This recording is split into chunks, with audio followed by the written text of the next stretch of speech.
Hoy vamos a meternos de lleno en la mente de uno de los pensadores más oscuros y a la vez fascinantes del siglo XX, el filósofo rumano Émile Cioran, un hombre conocido por un pesimismo tan profundo que casi lo convirtió en una forma de arte. Fijaos, es el propio Cioran el que nos dice que su obra no es un juego intelectual. No, para él era un autotratamiento, una especie de terapia para una enfermedad del alma que se lo comía por dentro. Y esa es la pregunta del millón, claro. La pregunta que nos va a guiar en este análisis. Porque para entender su filosofía, primero, sí o sí, tenemos que entender de dónde venía su sufrimiento. Y todo arranca en la infancia, con una niñez que él describía como perfecta, un auténtico paraíso que de repente le fue arrebatado de la forma más traumática. A ver, para Cioran, su vida se partió literalmente en dos. Los primeros 10 años en su pueblo, Resinari, fueron un paraíso, un sueño. Pero el traslado a la ciudad de Sibiu fue, y estas son sus palabras, la caída, el fin de la felicidad y el principio de una condena. Esta fractura es la clave para entender todo lo que vino después. Y aquí lo tenemos, de su puño y letra. Ojo, que esto no es la típica nostalgia de qué bien se estaba en el pueblo. No. Esto es la descripción de un trauma existencial en toda regla. Según él, ese día lo destrozó por dentro y plantó la semilla de un pesimismo que ya nunca lo abandonaría. Y por si ese trauma psicológico fuera poco, se le sumó un tormento físico, constante, que iba a definir su existencia, el insomnio crónico. Para Cioran, la lucidez no era un regalo, era todo lo contrario, una maldición. Imaginad lo que es no poder apagar la mente nunca, ser consciente a todas horas del absurdo, del sufrimiento, una tortura que duraba noche tras noche tras noche.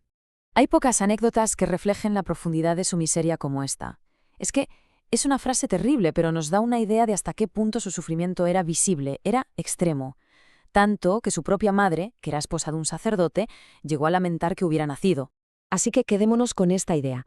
El insomnio lo empuja a un estado de lucidez perpetua, y esa lucidez lo lleva de cabeza a una obsesión constante con la muerte.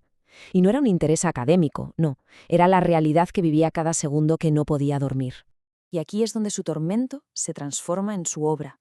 A ver, ¿cómo se sobrevive a un infierno interior así? Pues para Cioran, la respuesta fue una y solo una: escribir. Esto explica su punto de vista a la perfección. Él no escribía para los demás, escribía para salvarse a sí mismo. Pero al hacerlo, al poner en palabras su dolor de una forma tan pura, tan cruda, creía que sin querer ofrecía una especie de consuelo a quienes se veían reflejados en esa misma miseria. Vamos, que para Cioran escribir era como respirar, era una función vital, la única manera que tenía de expulsar a sus demonios, de poner un poco de orden en el caos de su mente y de darle alguna forma a su sufrimiento. Por eso mismo rechazaba los grandes sistemas filosóficos, no le interesaban, solo le importaba la verdad descarnada de la experiencia personal. Pero claro, esa búsqueda para escapar del tormento personal a veces lleva por caminos muy oscuros y controvertidos, y Cioran no fue una excepción. Aquí entra su breve y desastroso coqueteo con el fascismo. En su juventud vio en el nacionalismo más radical una especie de salida. Una salida no solo para su propio sentimiento de insignificancia, sino también para lo que él veía como la irrelevancia de Rumanía en el mundo. Fue en el fondo una búsqueda desesperada de algo más grande. Pero, y esto es importantísimo, el propio Cioran repudió esta etapa con una fuerza increíble. Nunca se perdonó ese error de juventud. Lo vio siempre como una locura, un delirio del que se alejaría para el resto de su vida. Y con esto llegamos a su segunda gran caída, que en realidad fue también una forma de reinventarse por completo: su marcha a París y su decisión de, literalmente, matar a su lengua materna. El proceso fue, metódico y absoluto.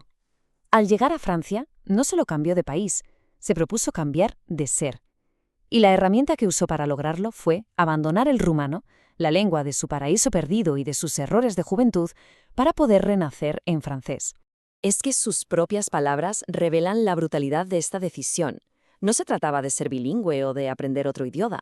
Era un suicidio lingüístico para poder resucitar. Una ruptura total, un todo o nada, para forjarse una identidad completamente nueva. Y todo esto nos lleva al final. A una ironía, a la ironía más cruel y trágica que uno pueda imaginar para un hombre como Émile Cioran. Es de una crueldad casi poética, ¿verdad? El filósofo de la hiperconsciencia, el hombre que no podía olvidar, que no podía dejar de pensar, fue condenado al olvido absoluto. La misma mente, que fue la fuente de todo su genio y de todo su dolor, simplemente se apagó. Y esta plegaria que escribió es desgarradora. Su mayor miedo no era la muerte, sino ser consciente de su propia desintegración mental. Una plegaria que, trágicamente, no fue escuchada. Y con esta reflexión terminamos. Cioran dijo en una ocasión que su objetivo era hacer la vida más soportable para los demás. La pregunta que queda en el aire, claro, es si sumergirse en una visión del mundo tan oscura puede, de forma paradójica, ofrecernos algún tipo de consuelo. La respuesta, como el propio Cioran habría dicho, es algo personal e intransferible.